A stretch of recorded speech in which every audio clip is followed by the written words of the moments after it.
And welcome to Edinburgh Napier University webinar. My name is Helen Spiropoulos. I'm the admissions manager at Stafford Global. And joining me this evening all the way from the university is Chris. And Chris is the head of the Global Online Programs at the university. Good evening to you, Chris. Hi there, Helen. How are you doing? Oh, we're fine, thank you. It's actually very hot here in the UAE. We have temperatures rising right until about 45 degrees, and I hope that you're not the same on that side. I'm sure you're having quite nice weather on your end. Yeah, we think it's hot here in Scotland. It's about 22 degrees right now, and we are sweating over here. All right, well, good evening to everyone from across the globe. I'm just quickly looking here on my right-hand side, and I can see that we have applicants from the Middle East. I can also see one or two from Africa. So welcome to this evening's MBA presentation. Okay, so how we're going to do this presentation this evening is I'm just briefly going to introduce you to Stafford, basically what our function is. I'm then going to hand you over to Chris, who's going to go through the MBA program. And at that point, you will notice on your right-hand side that you can type out any questions that you may have for Chris or for myself regarding the program. So what I am going to do as well is I'm going to be looking at the questions quite carefully, because a lot of the questions are very similar, if not identical. So I'm going to be grouping the questions together. So please do listen out for the question and the very important answer. Okay, so who is Stafford Global? Just very briefly, Stafford was established in 1993, and we are a resource centre for 5 UK universities. And we are currently the official partner of Edinburgh Napier online programs in the Middle East, in Africa, Canada, and India. So we basically run a variety of programs ranging from diplomas, certificates, right through until MBAs and even doctorates. So we really do have all the programs for your professional and personal needs. Now, the mere fact that you are here this evening means that you have been in touch with one of our very experienced academic consultants. And we do also have an administrative department that can assist students in the administration part of your program. Okay, so I'm now going to hand you quickly over to Chris. And as I said, Chris is going to take you through the program. And I'll join you again towards the end of the presentation for those very important questions. Over to you, Chris. Thanks, Helen. Thank you. Good evening, everyone. Thank you for taking the time to come to the event this evening. As Helen says, my name is Chris Divito, and I head up all of the online programs at the business school at Edinburgh Napier University. My presentation should only last for, say, 15-20 minutes or so, and I plan on sharing a whole lot of information about the university, about our MBA program, about the structure of our global online proposition, and also about entry requirements, that type of thing. All of that, and hopefully we'll still have some time for any questions that you may have at the end, as Helen says. Let me see, is that moving? Has the slide moved on? Okay, so Chris, we haven't seen your next slide. Okay, so let me see if I can get that slide up here, Helen. Sorry. Has it moved now? Yes, it has. Continue. Perfect. Okay, super. Hopefully we're all systems go. Before I talk about Napier University specifically, I'd like to talk a little bit about the heritage of education in Scotland.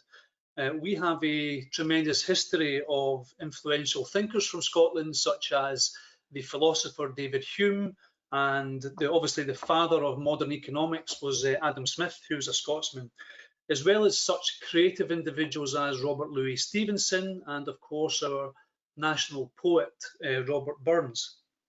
In addition to that, the inventor of the television, the inventor of the telephone, the inventor of the steam engine, the inventor of the rubber pneumatic tyre that we all have on our cars, they all hailed from Scotland.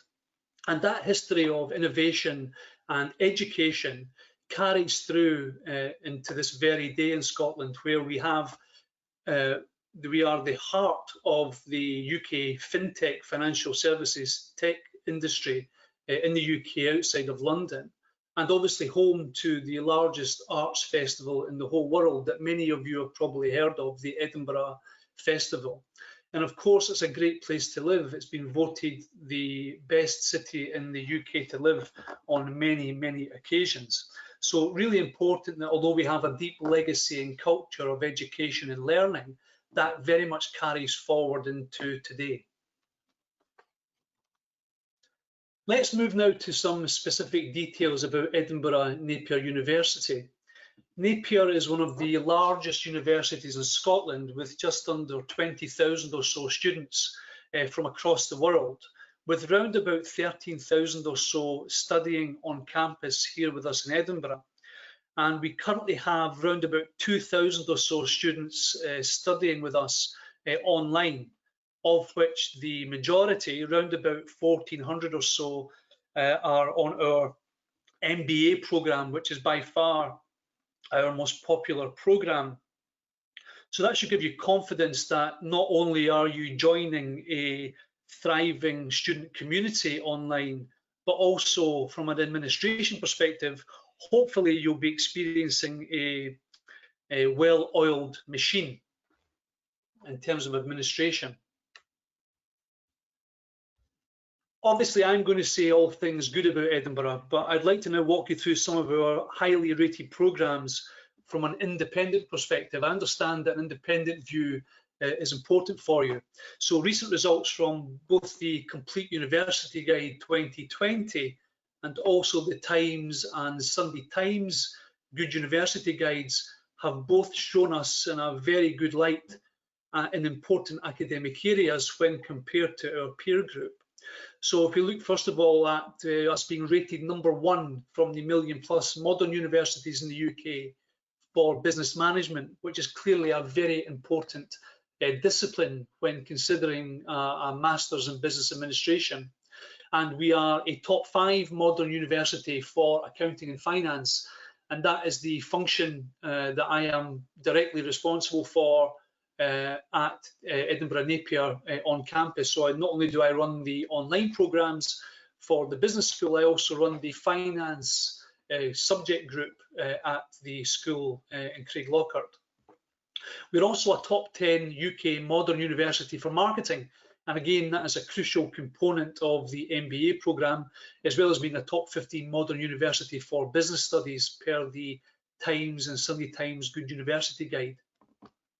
We're also top 10 in the UK for graduate employability. We have something like 95% of our graduates finding employment or further education within 6 months of graduating. And obviously other accolades there, such as 84% student satisfaction in the most recent National Student Survey, as well as us being a member of the Association of Commonwealth Universities. It's also worth noting that we are accredited by the Privy Council in the UK. Now, the Privy Council is a group of senior advisors, a formal council which advises the UK sovereign, Queen Elizabeth. So we're obviously highly accredited, and it is worth noting that globally there are something like 25 or 26,000 universities, and Napier sits comfortably in this top 4 or 5% of these organisations. So now that I've given you an overview of the university at, I guess, something of a macro level, I'd like to just dive into the MBA programme in a little bit more detail. Our MBA is structured around the concept of modules, a modular structure, and some of these modules are compulsory and some of the modules are elective depending upon the MBA that you're taking. So we offer options to take a general MBA or one of a series of what we call specialised MBAs. And on this slide, you can see the programme for the general MBA. So the modules written in the sort of grey-black writing are the compulsory or the core modules, and the blue ones are the elective modules for the general MBA. So let me just walk you through that.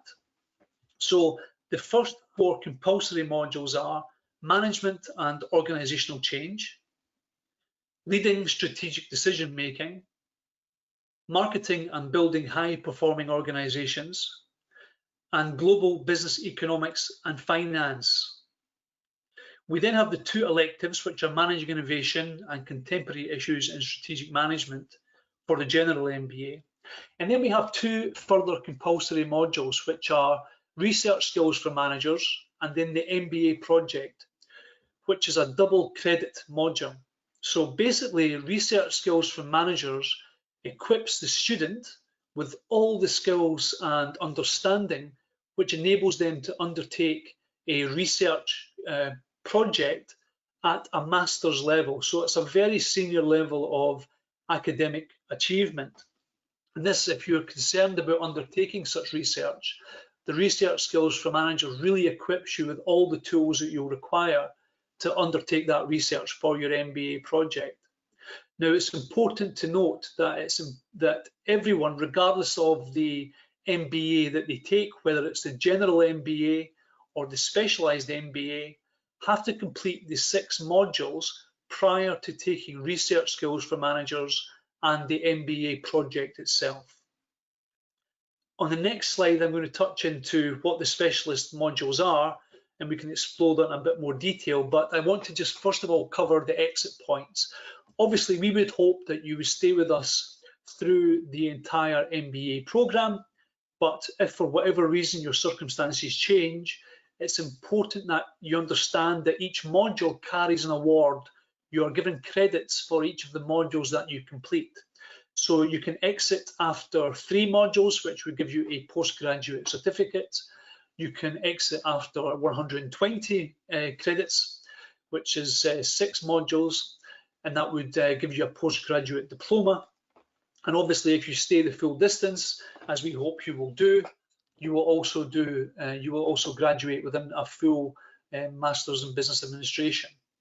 It is important to note, as we step through onto the next slide, that when it comes to the MBA project, if you decide to go down one of the specialised MBA routes, that your MBA project must be in the area of research relating to your specialism. So obviously, if you end up doing an MBA with banking, for example, it would be inappropriate for you to do a marketing project that wasn't a marketing project relating to banks, for example.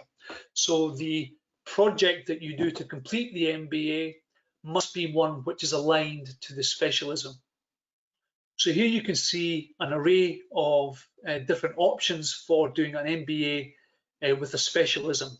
So you can see there banking, you can see there finance, you can see events management. A very popular one is leadership and innovation, and as is strategy and governance, and hospitality and tourism are also very popular specialisms. And as we say, the 4 compulsory modules that we saw on the previous slide, plus the research skills for managers and the MBA project, are also necessary for completing the specialised MBA.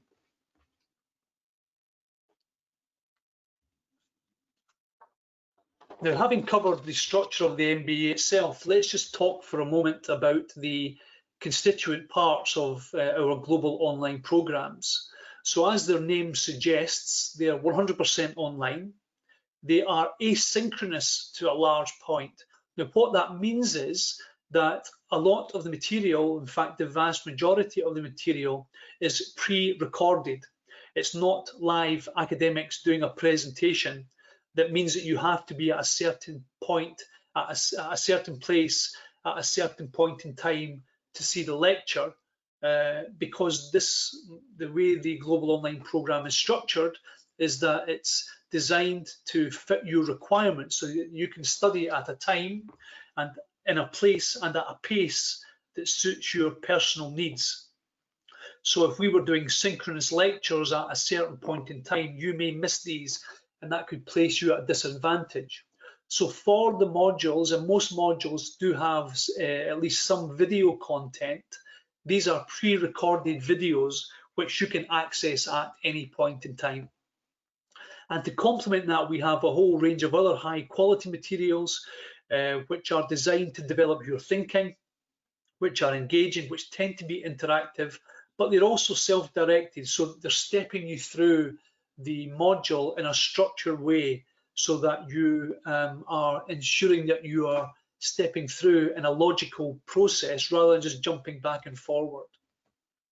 This is a truly international student experience. As we mentioned already, we have students studying with us from many countries across the world. I think at this point in time, we have students studying with us from over 80 countries.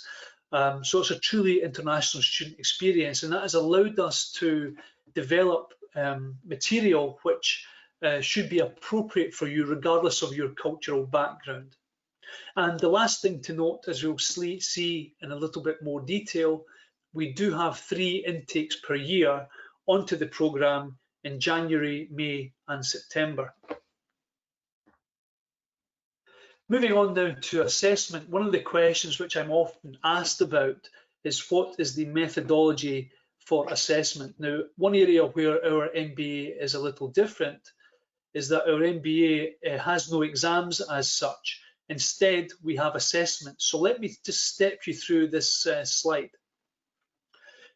As you step through each of the units, so each of the modules is broken down into 10 units, and you'll be provided with formative and formative feedback and summative assessments as you step through each unit of each module. At the end of each unit, you will have a progress test. So in the 10 academic units, there will be online questions at the end of each unit, which will then test your knowledge and understanding, and they will test, I guess, the key concepts which are being taught during each of the modules. And the marks from these end of unit assessments represent 10% of the final module mark. And then you have the end of module assessment, which represents 90% of the final module mark. Now, these assessments can take the form of reports. They can take the shape of an essay of some description or a mini project. They may be in the range of maybe 4,000 to 5,000 words, sometimes less, sometimes, and very rarely any more than that. They will be taken online and will be described as approved in the individual module descriptor, and it varies just slightly depending upon the module. Now, obviously, we have to quality assure this output, so the module leader will be sampling a number of the assessments just to ensure that the work submitted and undertaken is that of the matriculated individual. So we're just really checking that to check on integrity, to make sure that we don't have somebody doing the exams or the assessments on your behalf. And obviously, if there is any question about the ownership of the academic assessment being your own, then obviously that will go through a process to ensure that it was you, and that may ultimately result in what we call an online viva, whereby in live session you may well be asked to be assessed on that particular piece of work, but that is, as I say, something of a rarity. Into the last 2 or 3 slides now. I just want to walk you through a typical study line. Our academic year is divided into 3 trimesters of 13 weeks each. In trimester 1, which is in your case January through April, we would be doing module 1 and module 2, whichever you choose to do. In module 2, May through August, that would be module 3 and then module 4. Trimester 3 would be module 5 and module 6. In the next trimester, you would be doing trimester 4, you would be doing research skills for managers, which is preparing you for your MBA project. And then in the 5th and final trimester, you would be actually conducting the research and delivering upon your MBA project. Now, obviously, if you enroll on our MBA program starting in September, for example, that would then revert to being your trimester 1, and then the dates would run from that point onwards. So just at the bottom of the slide, you can see that the submission of the final assessment or the final assignment is due in week 13 of each trimester. And obviously they would be communicated to you once you're on the programme. So broadly speaking, we're looking at a completion timeline of round about a minimum of 21, 22 months from start to finish to complete the MBA online, depending on your enrolment point. Moving on now to an area of interest, which is entry requirements and fees. We generally require an honours degree with a grading of 2.2 or above, plus 2 years of relevant work experience to be matriculated onto the MBA programme. But we will consider a range of alternative qualifications or professional qualifications, or indeed relevant work experience. They may also be considered. And it's important to note that matriculation is very much at the discretion of the head of MBA programs, who is my colleague Luca Mora. And again, when it comes to English, if your first language isn't English, you're required to demonstrate to us either through the demonstration of previous exams sat in English that you are sufficiently capable in the English language to allow you to get through the master's level qualification. But again, that is at the discretion of Luca Mora, who is the head of MBA programs, although we do lay out some, I guess, minimum requirements which are quite flexible. And again, Stafford Global can give you a little bit more guidance on that, and they'll work in partnership with the university to give that guidance. And lastly, when it comes to fees, I would suggest that I'm not very expert in that particular field, and that the best thing for you to do is to speak to your Stafford Global personal consultant for them to give you the most up-to-date information about the fee schedule for the MBA, joining from wherever you're joining from. And with that, I can bring you to the final slide, which shows you our graduation. I think a year ago, our graduation this year has been impacted because of the coronavirus outbreak, but that just shows you the graduation, all the happy smiling faces of the graduates of the on-campus and online programme in Edinburgh in the Usher Hall in 2019. So all that's left for me to do now is to thank you for listening. I hope you followed that, and I'll be happy to take any questions with Helen. Thank you. Excellent. Thank you so much, Chris. That was very, very informative. And we do have quite a few questions that have come through. Right, so a question from Wasingwa. Do you offer an MBA in energy and sustainability? I have not seen that in the specializations. Is it something that might be offered in the future? It's possible it may be offered in the future, Helen. It's not something that we offer right now, although sustainability it's obviously a very important academic and economic subject. So a number of our modules do have a sustainability agenda as part of the module. But in terms of an MBA with sustainability, that's not something we currently have on the roster. Good. And Wazinga, do get in touch with your academic consultant or directly with me, and we can guide you a little bit more as to which MBA specializations you could actually choose.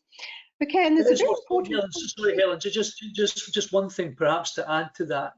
If we do have a student perhaps who has an interest in sustainability, the richest learning experience of all in all of the MBAs is unquestionably the MBA project. So for the previous student, they could do a general MBA, but then do a project with an emphasis on sustainability and energy. And we certainly do have academics who are more than qualified to guide the student through an MBA project with that subject. Absolutely, and that's exactly what I was going to discuss with Mazinga. If he actually does get in touch with me or with our academic consultant, we'll be able to guide you as to what you can do. Point taken there. Okay, very important question is about the ACSB accreditation, which the university is currently undertaking. And very interesting questions that we get about this, and it's one from Mohammed as well, is when is this expected to be finalized? Listen, it's a very good question, Helen, because it is an ongoing project within the school. Okay, so the answer is I don't know. Is when the end point is. I'm involved in the AACSB project myself. We have a weekly project call. This is a very intensive process. It is very heavy in terms of commitment, and we have a number of staff working on this on a full-time basis. So this is something of a determination for Napier to go through that process now and complete the AACSB accreditation. For example, one of our challenges with AACSB, and it's part of a rationalisation that we're going under, is because we have such deep relationships internationally, we are required as part of AACSB to ensure that all of the academics in our partner organisations worldwide also meet the academic standards that AACSB require. So this is involving us rationalising some of our programmes internationally where we can't get that level of comfort. So that has perhaps been something of a, not quite a delaying factor, but at least a part of consideration for us. But it's an ongoing programme, and I would expect this to be happening sometime during the next 12 months. Okay, good. That's good enough. Excellent. And a very popular question is, I'm assuming that this program will not state, the certificate will not state online distance learning. Can you please confirm this? And is it the same degree as a full-time student? It is the same as far as Edinburgh Napier is concerned. In fact, as far as the UK Qualification Authority is concerned, this is the same degree. Okay, I did my undergrad degree in financial services at Edinburgh Napier about 20 years ago, and I converted from professional qualifications into my undergrad degree. So I did my undergrad degree from a distance learning perspective, which was the forerunner to the online qualifications. And my certificate only says that I have an honours degree in financial services. It does not refer to the study methodology, your entry mechanism into the course. So for the benefit of the tape, all of our degree qualifications do not specify online or distance learning or flexible learning. It is the same certificate regardless of your entry path. Excellent. And can you confirm if you do accept any credits? I have done a postgraduate diploma at another institution.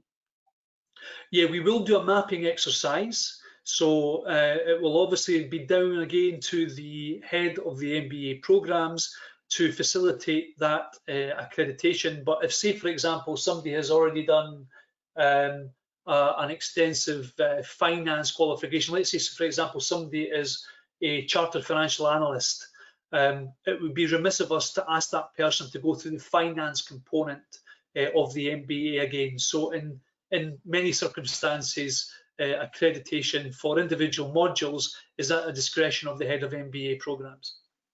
Okay. And I would like to add there that if you are going to applying for exemptions, please do submit the learning outcomes of the modules that you have completed. Do email that to your consultant, because that does make the process a lot easier for the university to do that mapping that Chris is talking about. Okay. Right, and there's a question about, I'm going to try and say this verbatim. I have studied an MBA at another university, and unfortunately the support from the tutors and everyone surrounding this program has been shocking. Can you please let me know how the support is at the university? Well, that's disappointing to hear for a start. So I'm sorry for that experience that individual has had. It's not good for tertiary education in general that somebody has that experience. And again, with ourselves, we do have students occasionally who are not satisfied.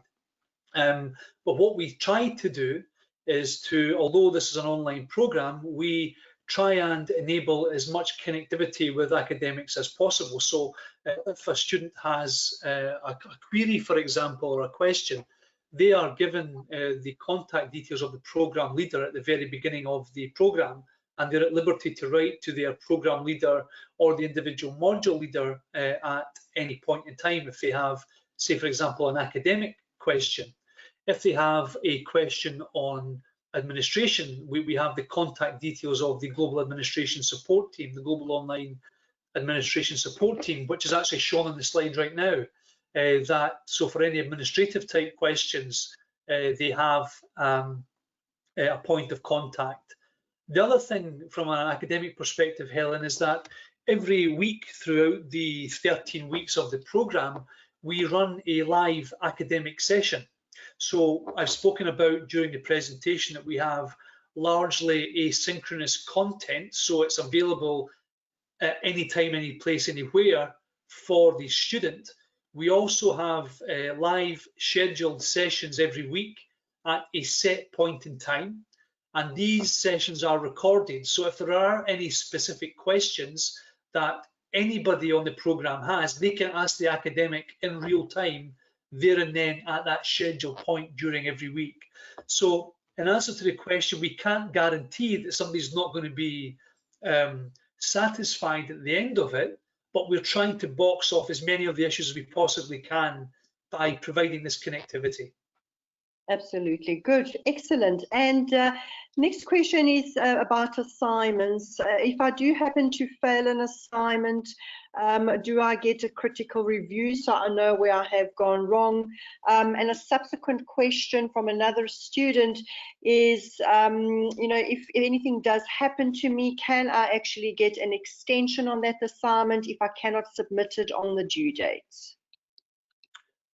Okay, the first thing is yes, you get 2 attempts to pass the assignment. And you will get critical feedback from the marker where you have fallen short in any failed assessment. So that's a yes, and it's worth noting there is no additional cost for that reassessment. Helen, the second question was?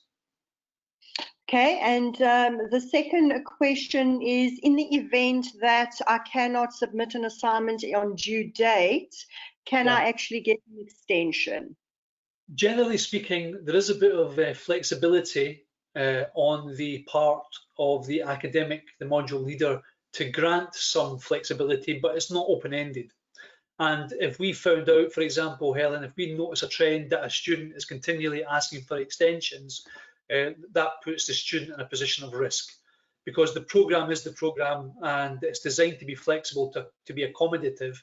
But of course, we accept the fact that people's circumstances change, emergencies happen, life happens round about your study. So there is an element of flexibility there, but it's important that we run the program in line with what is scheduled as far as is possible. But the answer is yes, but it's not limitless. Okay, and the next question is related to modules. You mentioned that the program can be completed in 21 months. Is that by doing 1 module at a time or 2 modules? Because my consultant has been in touch with me regarding that. That's the first question. And the same question from Ralph is, in your opinion, is it a good thing for me to take 2 modules at the same time, or do you advise 1 module?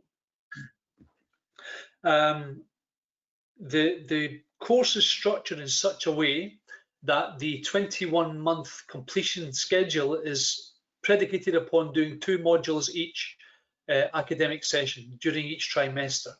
So that is what we think is doable for somebody who is working full-time, as many of our students are, is to be able to plug in sufficient effort to be able to get through 2 modules per academic session,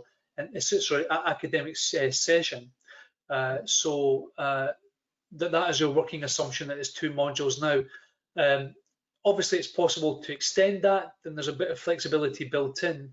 But the most important thing here is, in order to get to the penultimate and the ultimate sections, which is the research skills for managers and the MBA project, which concludes the MBA, you must have completed the first 6 modules. That's a critical point. So if you want to extend to say 1 module per trimester, that is absolutely possible to do that and to work at that schedule. It will just take you longer to do it. But what we're looking for, Helen, is something like momentum, is continuation. So somebody stopping and starting, doing 2 modules and then missing 2 trimesters and doing another 2 modules, that isn't great. I mean, it's best if you think you're going to struggle with 2 modules, which, to be honest with you, I don't think most people should. I think 2 modules is eminently doable. If you think you are going to struggle with that because of your work or family commitments, it may be best to schedule in 1 module and work on that basis over 6 initial trimesters, and then get to doing the research skills and MBA project at the end of that process. Absolutely, Chris, and it's very, very good advice. And in many cases, we also do advise that you start off with 1 module in your very first trimester. Give it a go, see how it is, and as Chris says, it must actually fit around your personal and professional life as well. And if you feel that you can manage 2 modules, by all means, then in the next trimester, you can pick up 2 modules. So really, that's the flexibility of the program, and that's the beauty about this MBA. Okay. Question about the graduations, Chris, is when are the graduations going to be held? And especially now where there's COVID around, how does this actually work? Okay, so yeah, we're in something of extraordinary circumstances just now, Helen.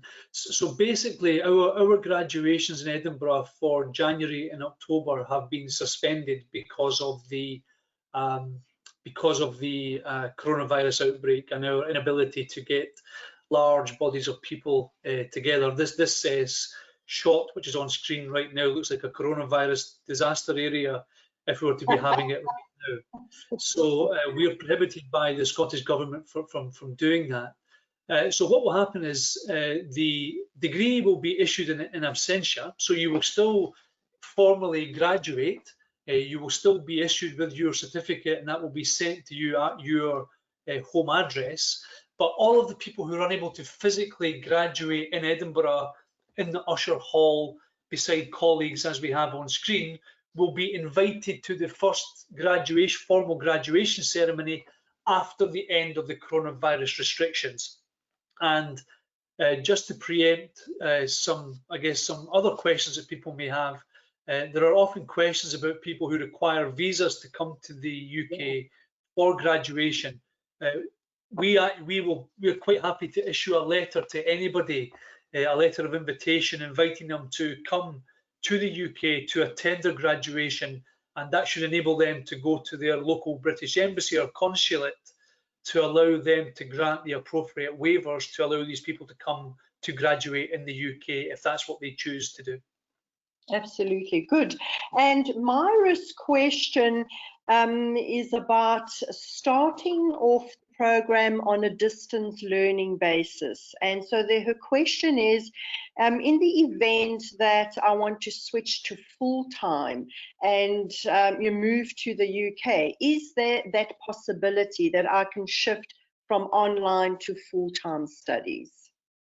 Sadly, no, Helen. The programs are structured in a different way online and on campus. So although the ultimate qualification, we deem it as absolutely equivalent, the actual process and the structure of learning is different.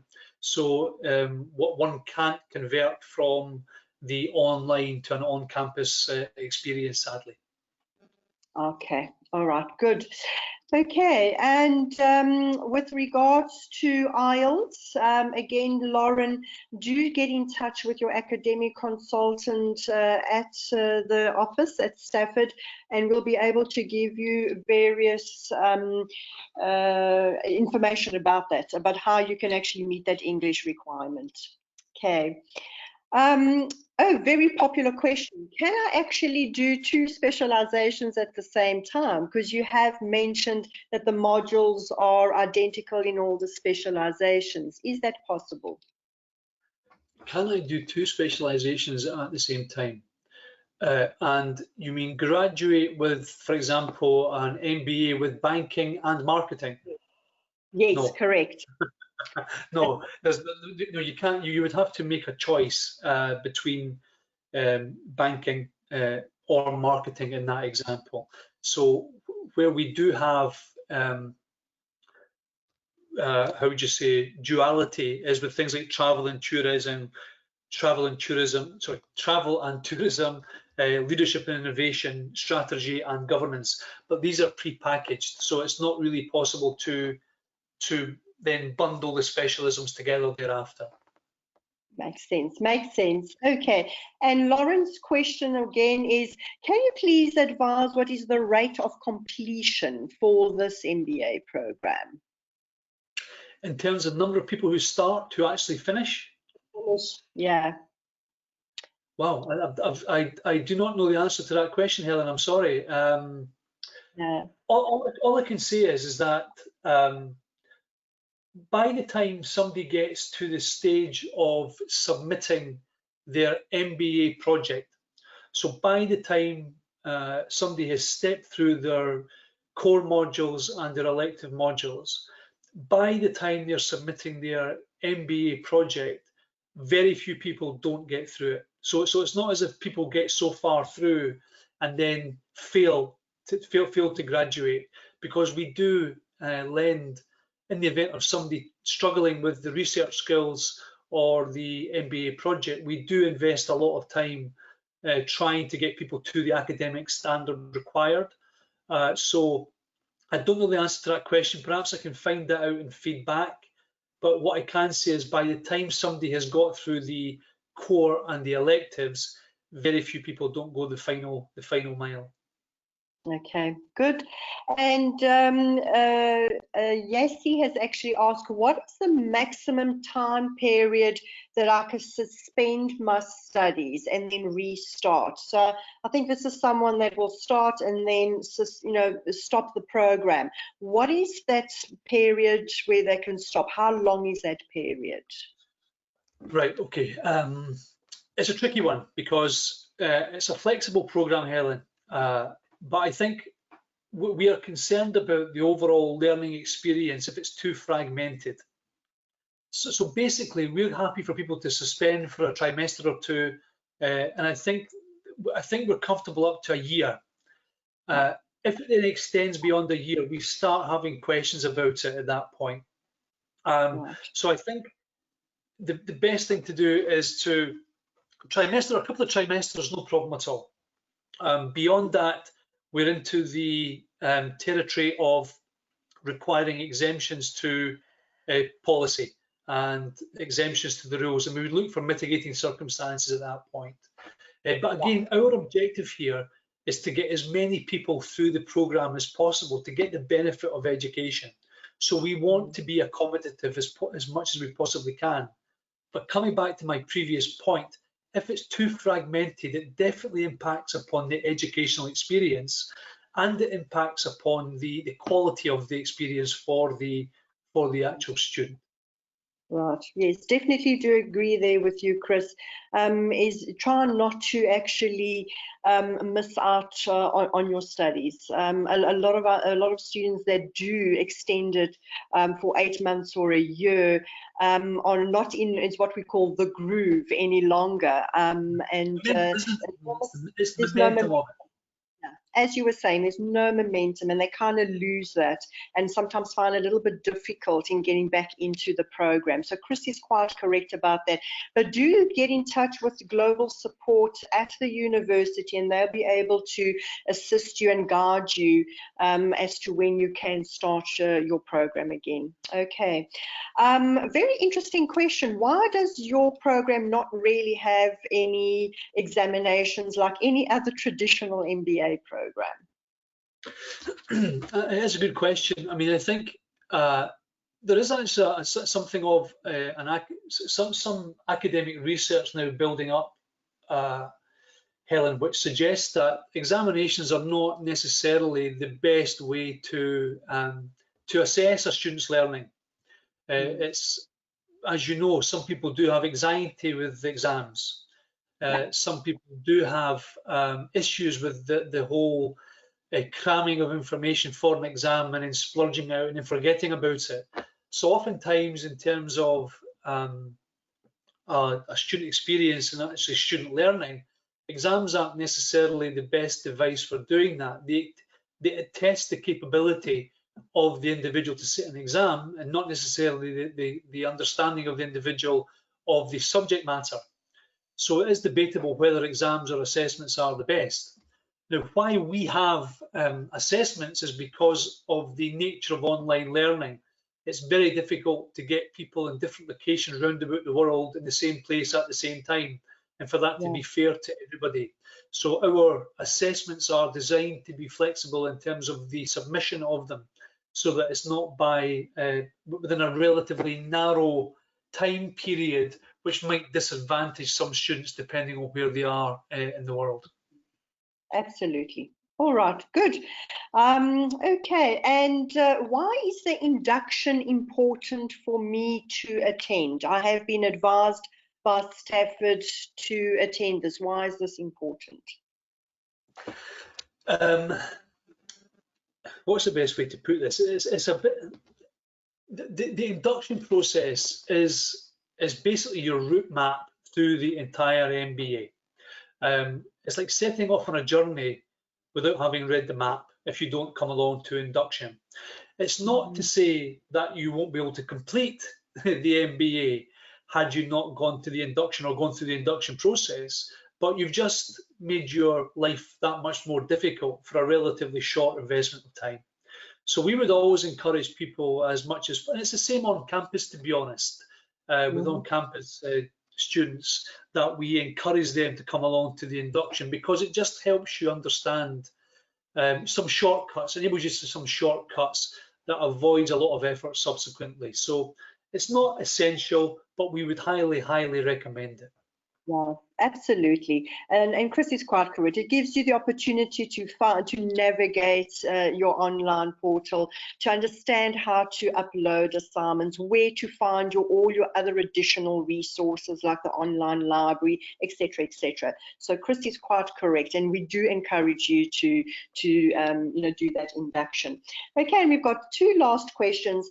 One is from David. I do not hold a bachelor degree, but I do have quite a lot of years of working experience. How many years do I really need in order to get into this program without a degree? To be honest with you, I don't think it's so much about the number of years. So, for example, if you had, I don't want to be disparaging here about any profession, but if you have had 25 years of experience as a manual labourer, for example, that wouldn't necessarily give you any ability or indication that you would be the right sort of person to come on and do a master's straight off. Whereas if you've got 5 years in senior management or as a strategic consultant, for example, that richness of experience may well give the MBA leader the confidence that you are an individual who may well have the capability to progress. Because again, Helen, the important thing here is, and again, I'm not being disparaging about any profession, because my view is that every profession has got a contribution to make to society, but it's about equipping those individuals what are the indicators of success? How do we have people in the program who are not wasting their money by entering into a program which is beyond their academic capability? So if somebody has been operating for 5 years or so, or 2 years or so, depending on the nature of the job, at a level which we deem to be appropriate, then that may well be deemed to be appropriate in the mind of the head of MBA programs. Absolutely. So, David, what I do suggest is you either email me or your personal academic consultant an updated copy of your CV. I think that's very important for us to evaluate what your roles and responsibilities are. And either myself or the consultant will be able to guide you accordingly as to which program you would be best suited for. Because if it's not an MBA, then there's also the Masters, the MSc, which is something that we can maybe look at as well. So please do send your CV to us as soon as possible. And one final question is from Temi. I am in real estate, so what MBA program would you advise I should do? Well, I guess in real estate, I guess it'd be useful to know what aspect of real estate. Does she mean sales of? Is it property sales? Is it projects in terms of construction? Because obviously that would very much skew the answer.